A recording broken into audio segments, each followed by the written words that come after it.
So first of all, Trump, is he a necessary shake-up of a stagnant political system, or is he a force destabilizing a functional system?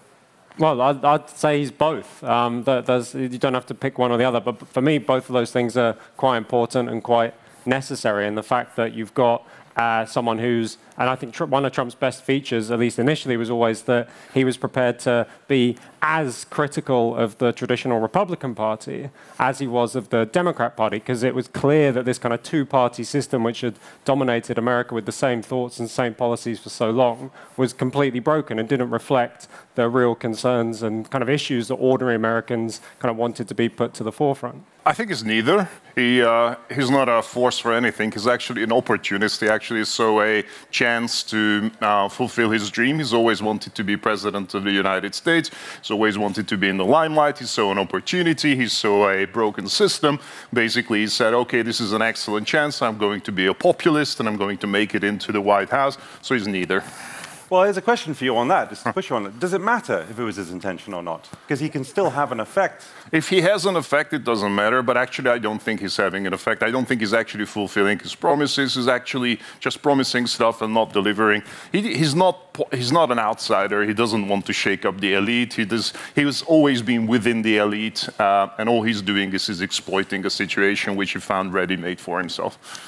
Well, yeah, I mean, you can't discount the fact that Trump loves the acclaim of being president and all the rest of it. But I think it does kind of do an injustice to not just Trump, but Trumpism, the MAGA movement, the sense that there's this kind of vibrant new intellectual critique of the status quo in America. And you say he's not achieved anything, and whether you agree with it or not, I think that's false. I mean, the most obvious thing that he's done, which his supporters directly elected him to do, was finally gain control of the American border, which he's done really successfully. And then on a host of international issues, which I'm sure we'll come to, it's clear that Trump and Trumpism has made an enormous difference, not just to the kind of feeling of American politics, but actually to the reality. Yeah, but what he had promised to do was to actually fix the welfare and the fate of those Americans who were left behind by globalization. And he's already been president once. He's had the time. He's well into his second term. Can we actually see poorer Americans, worse of Americans getting, better in terms of their welfare? I don't think so. I don't think inequalities have decreased. I don't think these people now have more jobs. I don't think he's really delivered on the major issues. He's fighting a culture war. He's fighting a culture war. He's indicting people to hate each other. But I don't actually think that in terms of the most important things that matter to these people, i.e. their own position in society, he's actually delivered all that much. You're basically arguing that he's all performance, no substance. Yeah, indeed. But I suppose the question would be, are we at a time when, of course, substance always matters, but is there a time where some sort of performative change is significant? Someone to change the frame of reference? Well, that's also relevant to what you brought up in terms of cultural issues or the cultural war, because I don't think that for lots of Americans these are marginal issues. The question of whether women are competing in men's sports, for example, or what gets taught in people's classrooms, the sense that people in American children are being kind of indoctrinated by their teachers to hate America. I think these are like really important, relevant issues for ordinary Americans, and they do matter. They don't just matter at a symbolic level. They matter about the capability that America has to kind of present itself on the international stage, go forward, and achieve kind of any hope of rebuilding American society, which I agree, and most Trump voters would agree with you, is in really bad shape. A lot of that depends on America's self-image and confidence, and that's one thing that Trump has definitely brought to the table. No, I don't dispute that. I mean, mostly what he's achieved has been in the domain of cultural wars, and yes, culture does matter to people, and yes, these sort of symbolic things do matter to people, and he's delivered on those to a certain degree.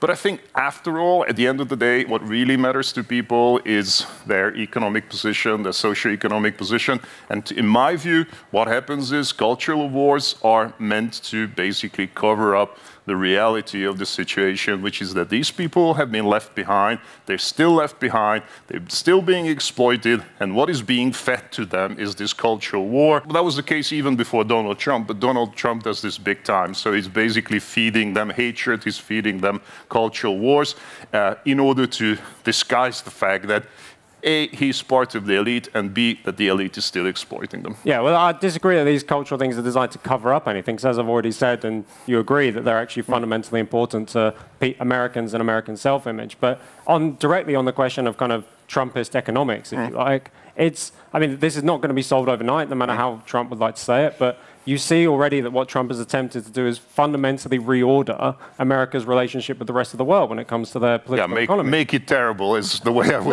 put it. And by saying destroy America's relationship with the rest of the world. But by saying that the kind of policy of previous administrations, which was unfettered globalization, Trump has begun to put an end to that, and that's what the tariffs were all about. And you've seen already the results of that in that lots of American companies are coming back, pledging big investments in the American economy, and these things aren't going to change overnight, but the only hope you have is an outside figure like Trump who's prepared to kind of get stuck in. Two things. One of them is, let's not talk about poor people as if culture matters to them.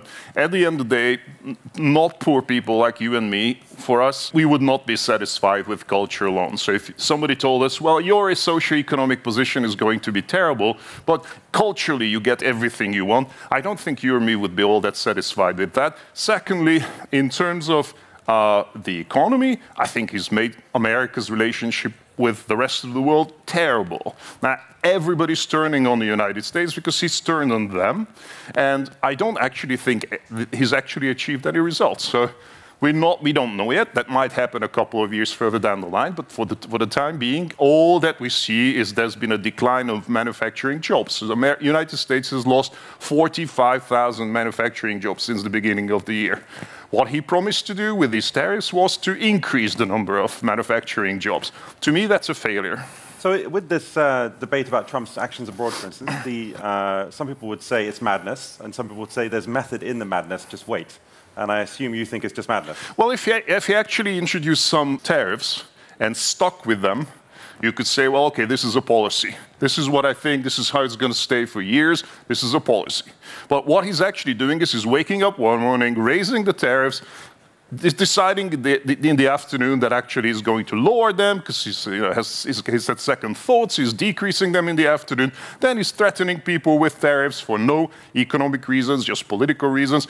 I don't think it's a policy. So if you threaten people with tariffs for political reasons, I don't think that's an economic policy. So you say there's no strategy? There's absolutely no strategy. Do you think there's a strategy? Well, I think it's clear that the tariffs have been designed to do two things. One is to improve the kind of relevant trade deals that Trump's been going after with various organizations and countries. So like we've seen the kind of massively advantageous trade deal that he struck with the European Union, for example. And then secondly, to send a kind of signal to the world that some degree of manufacturing has to come back to the United States, and to use tariffs as a mechanism to slowly but steadily and definitively reorder the kind of American relationship with the rest of the world, which has been one of outsourcing of jobs, outsourcing of manufacturing, relying on the kind of free movement of American capital to go all the way around the world. And instead, Trump's saying, you have to kind of bring this back home. Well, what you've just outlined was actually the rhetoric. It's the rhetoric of what he's selling to people he's doing. But if you actually want to do this, then you have like a well-thought-out policy. You have some policy studies. You have some, studies to back up. This is why I'm putting this tariff at 15%, 30%, 135% for China, whatever it was, 145 or whatever it was at the top. And then you say, okay, this is how I'm doing it. But actually, no, he's changing his mind all the time. You referred to the trade deal with the EU. The trade deal with the EU has changed like 3 or 4 times already. And last time they actually agreed at his golf course in Scotland. 2 days after that, he says, I declare the agreement with the EU null and void. That's what he said. So my expectation is that if we go into his second presidency, second year, third year, we'll still be seeing him changing his mind all the time. I don't think he's going to stick with any particular tariff rate.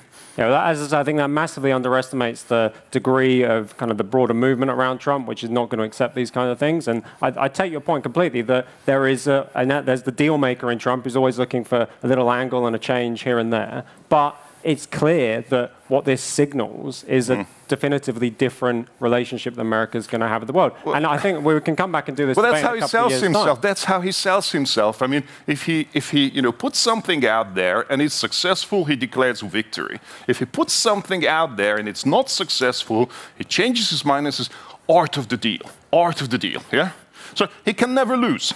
It's either victory or art of the deal. There's no way he can lose this because it's not for real. Can I just ask something? It's an interesting distinction here because you keep on referencing Trump the man and you keep referencing the MAGA movement around Trump. Do you think you can separate the man from the movement? Well, I think that Trump is a vehicle for the widespread discontent that exists in the American political scene with the status quo. And I agree that I won't defend Trump on every single thing because that's pointless. The point is Trump a useful vehicle for pushing forward the kinds of changes that Americans have been demanding for a long, long time and have always been told, oh no, you're too stupid to understand this, you're too racist to have a voice, you shouldn't have any involvement in politics. And Trump is 100% at the moment the best and so far a successful vehicle at driving some of that change. The pure terror that elites around the world have felt at the prospect of a Trump presidency proves that point completely. I think that's naive. I think that these people are incredibly credulous. I think these people are being cheated. They are extremely naive themselves. They're being lied to. They're being sold something that they want to hear. Donald Trump is all about having these feelers for what people want to hear. He's a salesman. Says, okay, this is what these people want to hear. This is what I'm going to tell them. As far as him being anti-globalist, I mean, we're talking about a guy who has like Trump towers all over the world. He's good friends with everybody all over the world. He's a global guy. He's not an America First guy. He's selling this stuff to people that people want to hear. And these people are being lied to and they're being cheated. He's not a vehicle for anything.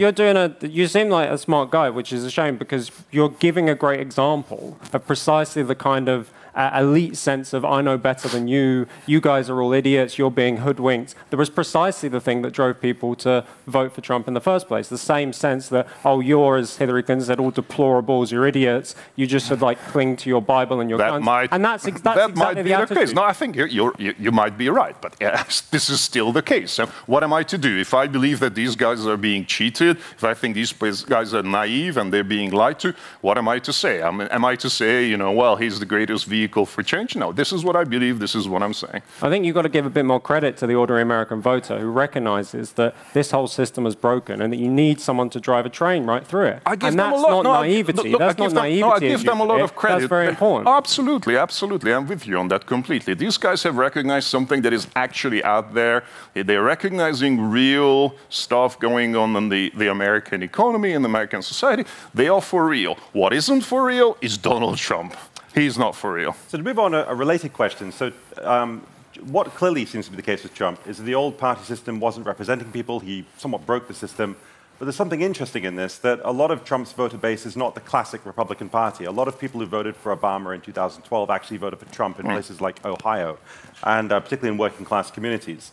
And so the question is, we often think of Trump today as a polarizing figure, but is there not perhaps an argument, or I put to you, is there an argument to make that Trump is not a cause or indeed a symptom of polarization, but potentially is a cure for it? Well, I think the first point to make is that you can talk about Trumpist polarization, but we just had only a couple of days ago the most extreme example of polarization, which has got absolutely nothing to do with Donald Trump and absolutely everything to do with, as it were, the other side of the political divide in the horrible assassination of Charlie Kirk. So the people like to talk about Trump, but actually he's not the polarizing figure. But the point that your question is getting at, which I think is really important, is that there's a big reshaping going on of not just American, but lots of political systems across the whole West. This sense of class de-alignment, a sense that traditional parties have lost their grips on their traditional voters. And so that process, and it's happening all across the West, is going to be definitely messy. It's going to throw up some odd figures like Trump who take advantage of it and are used by that kind of change in the way that politics is working. That's a really important and positive thing. And the more that we have outsider figures who are prepared to break with the status quo, that's the only way to get from the situation where we are now, where nobody feels represented by that politics, to a potential politics where people say, hey, you know what, like this guy's going to look out for me, he has my interests at heart, and we then can go back to politics where we can actually disagree with each other rather than kind of two of us disagreeing with each other, but the politicians like not recognizing or reflecting that at all. Okay, my reading what happened was that both parties basically did a lot of bad to a lot of people. So especially the Democrats, and the Democrats after Obama, prior to Obama, they actually destroyed the livelihoods of a lot of people. So these people actually fled to Trump, obviously. The traditional Republicans weren't good either. So in some sense, Trump is also a replacement for the traditional Republican Party, many of whom actually don't like Trump. They're never Trumpers. And so yes, in that sense, he's a big tent guy. He actually collects people. But these people are not in the middle. He's not a centrist. He collects these people where he likes to see them, which is on the right. And he's not a peacemaker. He's not de-escalating American politics. If anything, he's actually escalating divisions in society. He's playing onto these kind of traditional hatreds which exist in American society. He's actually fueling the fire rather than putting out the fire. Well, actually, on this, can I ask you guys a question? So, obviously this idea of a phoenix rises from fire, right? But the question I have for you is Trump the fire or is he the phoenix? Well, both, actually. Some people look at Trump and say he is the bonfire of all the vanities of an American politically correct culture. But some people could say he is what emerges from the ashes.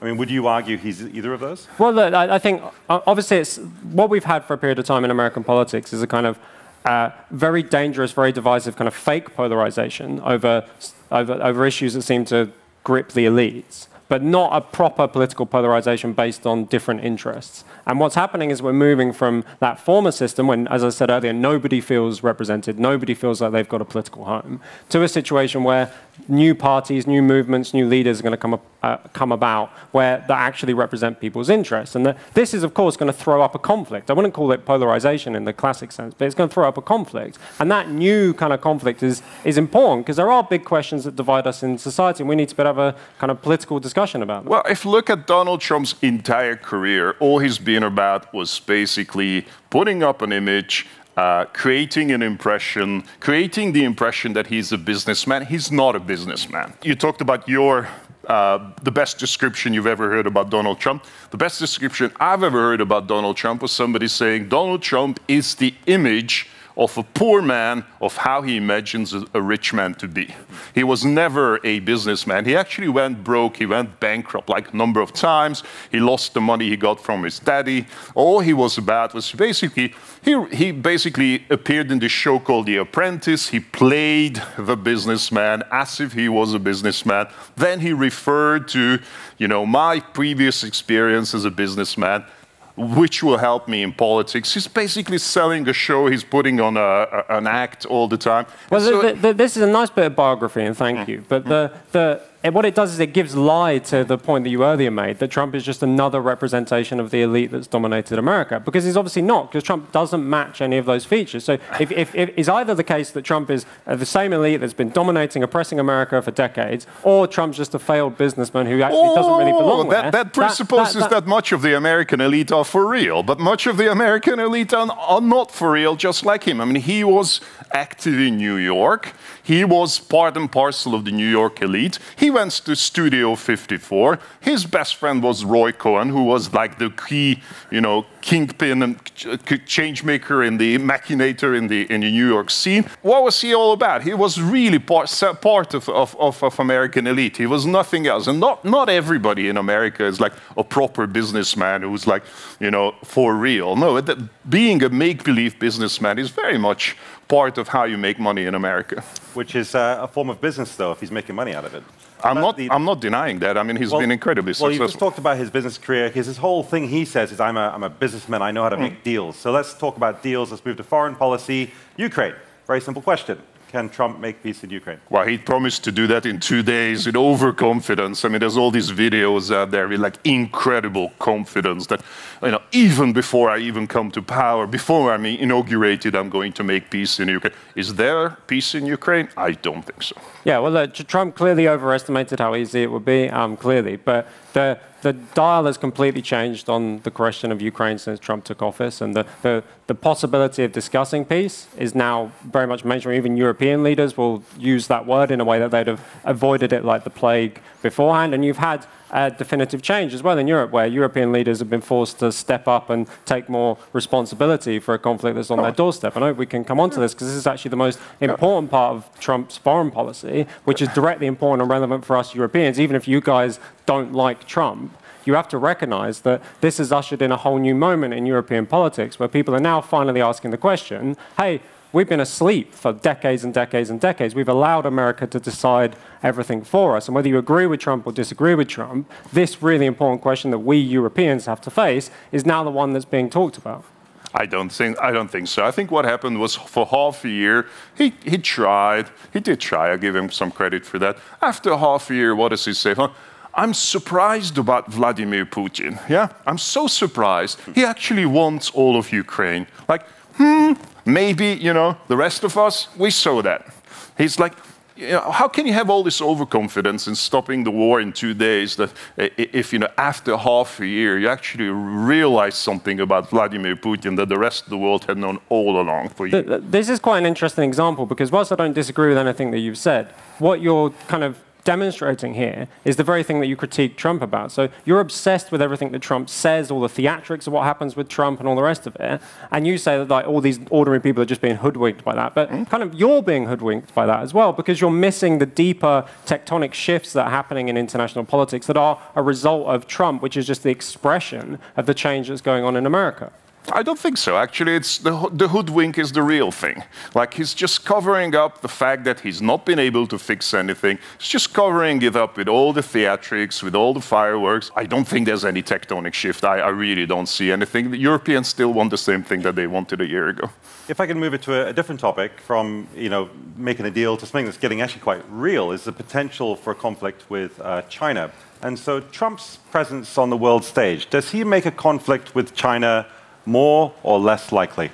Jacob. Well, I think that China remains one of the enigmas around Trump, because it was clear that Trump recognized that, and there's appointed lots of people who really seriously think that some kind of conflict, whether that's hot or cold with China, is the one that's coming and the one that America needs to be kind of ready for. But Trump's got this quality that you really hate about him, that he's prepared to change his mind from day to day, which I think can be actually quite useful when it comes to international affairs. So far, Trump has taken a relatively non-combative line on China. There have been exceptions, but he hasn't.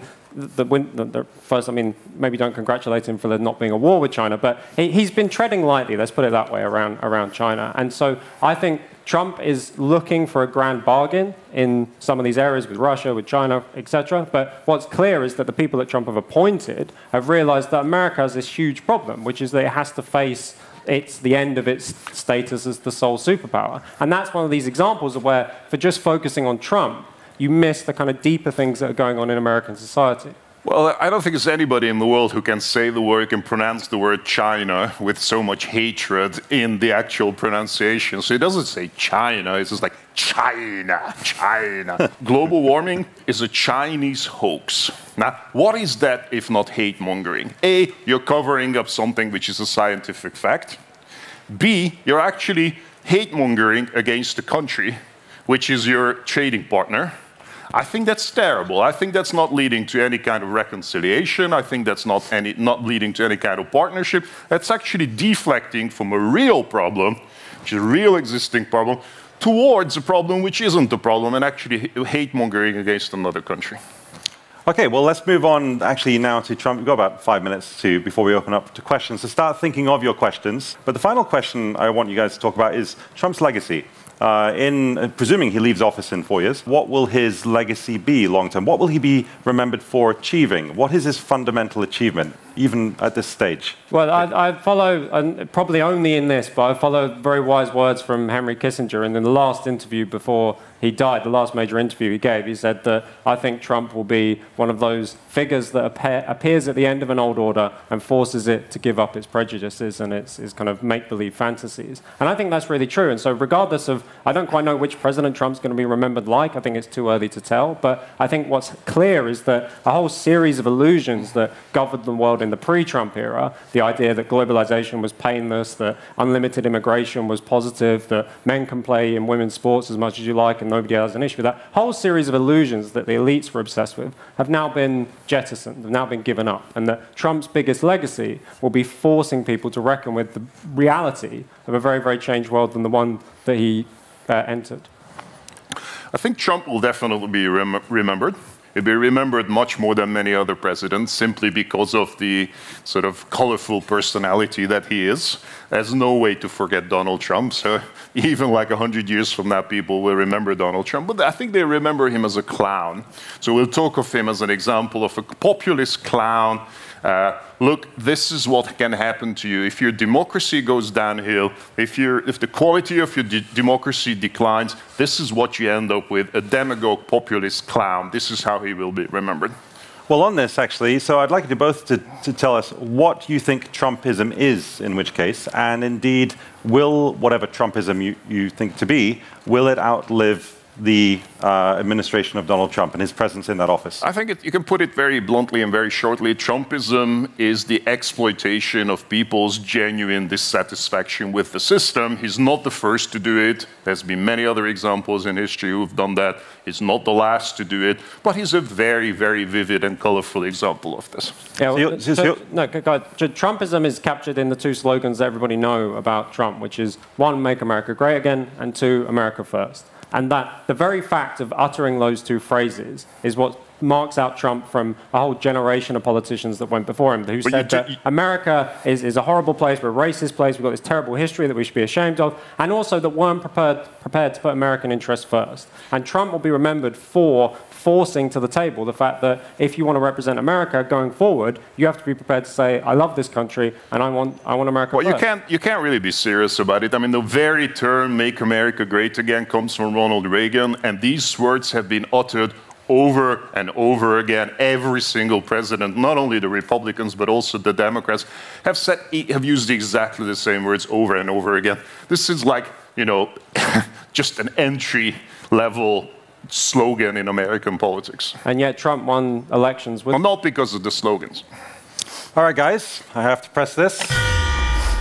That is the end of the debate, but we got some time for questions. The gentleman there in the brown shirt. Okay, in the white shirt then, that's fine. Like in higher economical university circles, there is, even if not 100% consensus, but a definitely a broad criticism and concern about Trump's economical actions and trading policies. Amongst these people, there is like Nobel Prize winner Paul Krugman. He's arguably the world's leading trade policist, and he went as far as saying Trump has a lunatic approach on trading policies. But how could he actually sell himself as the savior of the economical problems that the U.S. are facing?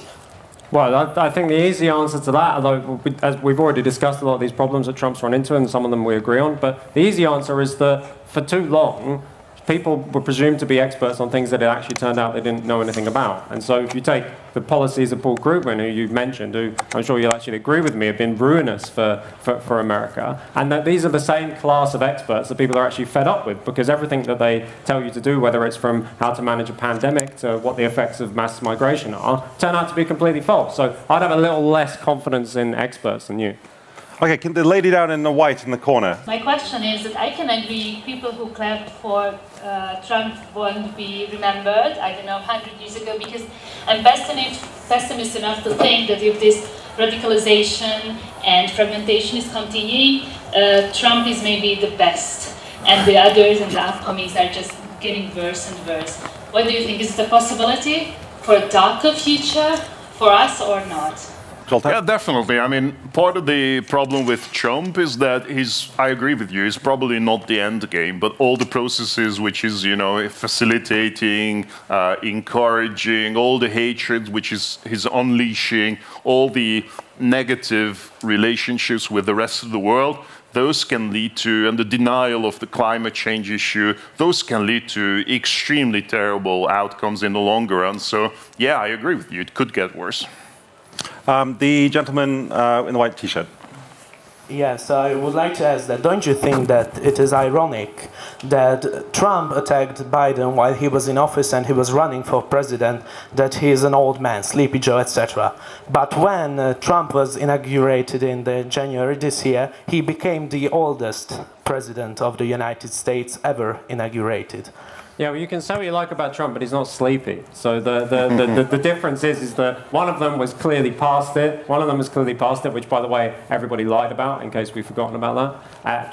Biden was past it. Trump, he might be a really old man. We should ask some questions about why all America's political leaders seem to be so old. That's an interesting question to ask. But he's certainly got more vigor than Joe Biden, and that's why people elected him. Okay, so, and the gentleman right there in the brown T-shirt. Yeah. My question is, how would Charlie Kirk's assassination not do anything with Trump when he presented and defended his personal interests and also his policies all over American college campuses?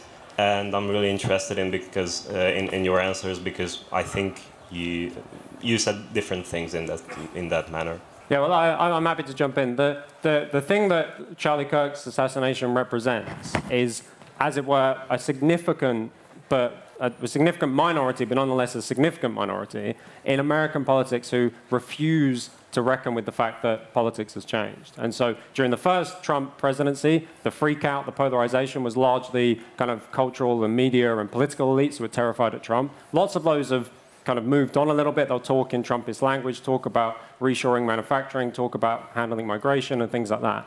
But what hasn't changed is that among a significant section of American society, there's this very, very hard-rooted, bitter hatred for everything represented by Donald Trump, which is actually their hatred of their fellow citizens. And so you saw the murderous kind of consequences of this in the assassination of Charlie Kirk, and it's demonstrative that there is this kind of real problem in American society, which isn't just limited, of course, to the kind of people who assassinate, or the people represented by the assassin of Charlie Kirk. It's not limited to that, but it finds a very strong expression by those people who have this real belief that they don't just face kind of political opponents, they face moral, mortal enemies. The embodiment of evil is what they see in people like Charlie Kirk, and that's something that American society really has to reckon with. And the legacy of Charlie Kirk, which should be the really important one, is that, and that Charlie Kirk said this many times, is that if you stop talking to other people, you stop having debates like the one we're having, if you stop, if that stops, then society, a democratic society like America, is in real trouble.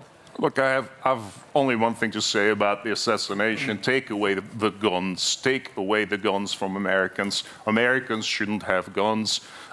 People don't have guns in Europe. People don't have guns in Japan. Americans shouldn't have guns. That's easy. It's as simple as that. There is a gentleman down here in the white shirt. Just stand up so they can see you. My question would be that you said a lot about Trump's plans for both the culture war, bringing manufacturing, and just the whole making America great again. Do you think is it possible to achieve during his presidency, or is that going to be a longer process that outlives him? Thank you.